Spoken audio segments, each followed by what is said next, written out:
Hujambo na karibu katika J24 Hours Channel. Marco Rubio anasema wanataka makubaliano na Iran lakini si kwa gharama yoyote. Waziri wa mambo ya nje wa Marekani Marco Rubio alikiria kwamba ingawa Marekani inataka makubaliano, hawataki makubaliano kwa gharama yoyote. Rubio amesema haya akiwa Bahrain kama sehemu ya ziara yake ya kikanda kuhakikishia washirika wa Ghuba walioathirika vikali na vita vya Mashariki ya Kati.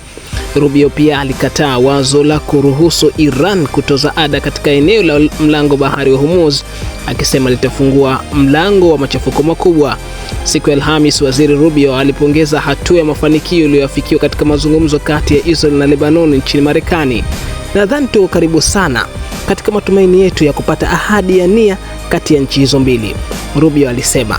Utakuwa mchakato, itachukua muda, itachukua kazi nyingi, lakini akaongezea kwamba kwa mara ya kwanza kati ya miaka 30 serikali huru ya Lebanon inazungumza na serikali ya Israel moja kwa moja.